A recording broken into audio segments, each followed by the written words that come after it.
Hey everyone, welcome back to the channel. Today I wanted to dive deep into two key strategies for disputing debt collections, charge-offs, and improving your credit. Now, most of you are pretty familiar with, and you've probably used factual disputing, but there's a second strategy called securitization. It's newer and most credit repair companies haven't even heard of this. So if you're being chased by a debt buyers like a Midland Credit Management, an LVNV, maybe portfolio recovery, that's just to name a few, or even an original creditor like Bank of America, Wells Fargo, Chase, Capital One, could be a personal loan lender or a private student loan lender, then this video is going to show you this strategy of securitization that's being used to get permanent deletions and waiving of balances, meaning that you owe nothing. We're going to cover why factual disputing is leading to temporary results, and then we'll dig into how securitization can help you achieve more permanent solutions. Now, I've also got a free guide for you, so I'll post that link in the comments section of this video, and it's also in my bio. So make sure you get that guide because it's going to walk you through using securitization as a strategy. So let's talk about factual disputing real quick because it's something that most of us have been familiar with. This is a method that involves going to the credit bureaus and challenging specific information on your credit report, like inaccurate balances, inaccurate dates, or account statuses. So, for example, let's say you have a credit card account that was charged off and it's showing the wrong balance on your report. You could dispute that with the credit bureaus. You could even show proof that, hey, look, balance is incorrect. So the credit bureaus will see that that information is wrong. They'll send that information, that letter, and your proof over to the creditor, and they'll remove it from your report. And that sounds great, right? It is, but it can also be temporary.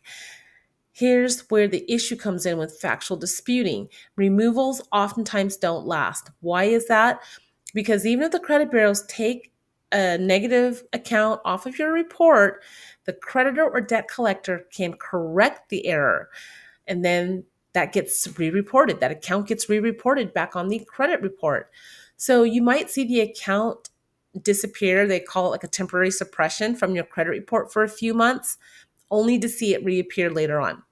The reason this happens is that factual disputes deal with surface level errors and inaccuracies, things like the wrong amounts or dates, but they don't address the core question. Does the creditor or the debt collector even have the legal right to collect on this debt? This is where this strategy of securitization comes in. And let me tell you, it's a game changer. So, what is securitization? In simple terms, it's a process where your debt is sold off by the original creditor into a securitized trust. And oftentimes, the securitized trust belongs to the original creditor. This trust pools together all types of debts: credit card debt, personal loans, student loans, even mortgages, and then sells shares of that pool to investors. So, why do creditors do this? Well, it helps them get bad debt or an abundance of debt off their balance sheets. When banks like Citibank or Bank of America have a lot of debt on their books, it negatively affects their credit ratings. Just like if you have too much debt, your debt to income ratio is too high, your personal credit score is going to drop. You've got a lot of utilization going on. By selling that debt to a trust, the original creditor is now improving their financial standing, making them more attractive to other lenders and investors. The more debt they carry, the worse their debt to income ratio looks, and that affects their ability to get and lend more money. So, to solve this, creditors will sell that debt into the securitized trust. And so, again, the trust is essentially a big pool of debts bundled together, which eventually gets sold off to investors.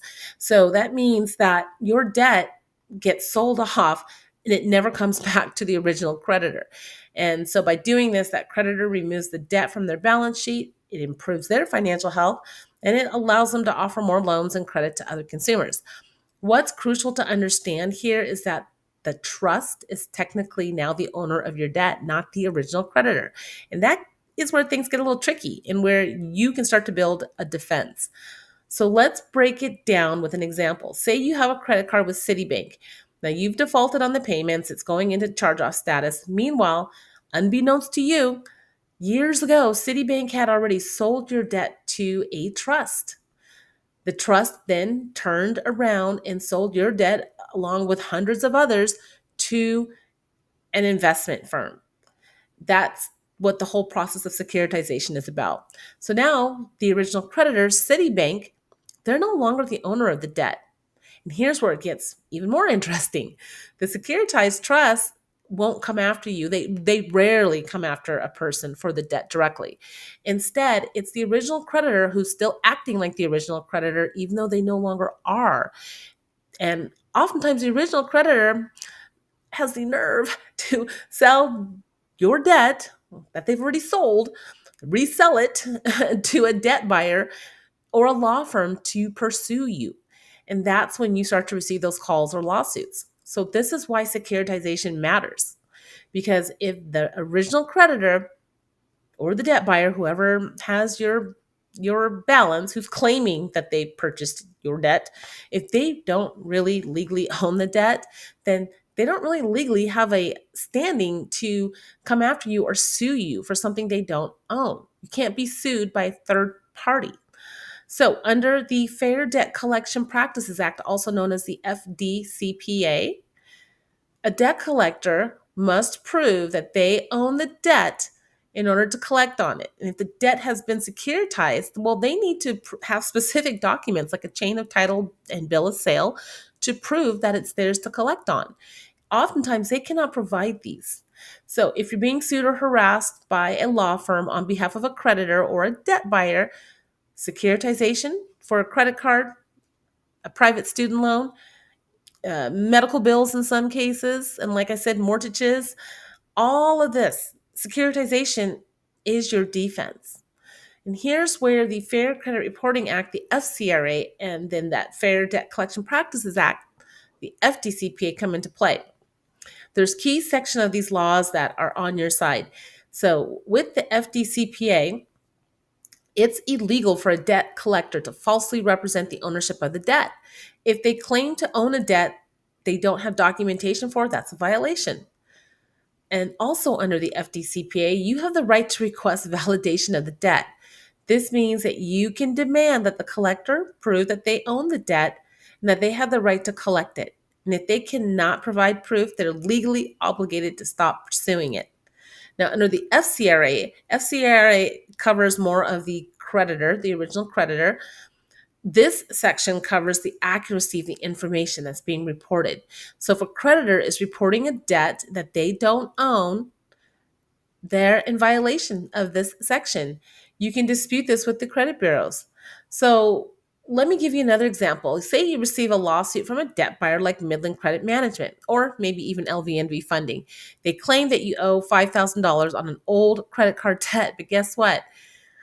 Midland Credit Management may not actually own the debt. They're more of hired help to collect on it. They are the third party. You can't be sued by a third party, as I mentioned.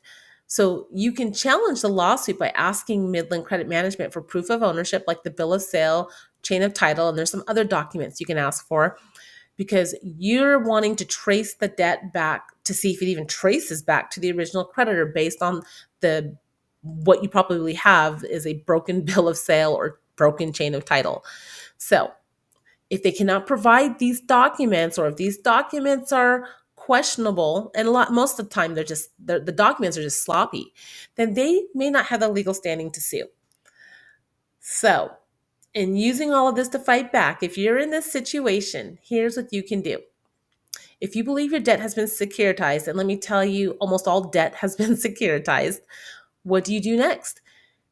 You challenge the collector's right to collect. If your debt has been sold to a trust, the original creditor no longer owns it. This means the debt collector or the law firm trying to collect may not have the proper documentation to prove ownership. You can challenge their right to collect using the Fair Debt Collection Practices Act by sending a debt validation letter. And in that letter, you're going to demand that they provide proof of ownership. You can ask for the chain of title, the bill of sale. Without this, how can they legally pursue the debt? Now, you can also dispute the debt with the credit bureaus because under the Fair Credit Reporting Act, the FCRA, the creditors are required to report accurate information. And if a creditor no longer owns your debt because it's been securitized, but it's still on your credit report, that's a violation of the FCRA. And you can dispute this and potentially get the debt removed from your credit report. Leverage securitization for permanent deletions. If the debt is securitized, you might be able to argue that the creditor or debt collector doesn't have the legal standing to collect, and therefore you're demanding permanent deletion of the debt from your credit report and waiving of the balance owed. How do you find out if your debt has been securitized? You can look up like the name of the creditor plus keywords like securitization. So, for example, you could say Capital One securitization, and then the month and year that you opened up the account. So, for example, Capital One securitization, January of 2015. And what you will see, what will pop up are reports, links to websites that hold documentation showing Capital One and the securitized trust that they tend to move their debt over into. I also have a course that gives you guidance as to how to research whether debt has been securitized. So again, see the link in comments or link in bio. If you found this information to be helpful, please make sure to like, subscribe, and hit that notification bell so that you don't miss out on any future videos. And if you have questions about securitization, please drop them in the comments below and I'll be sure to address them in an upcoming video. Thanks for watching and I'll see you in the next one.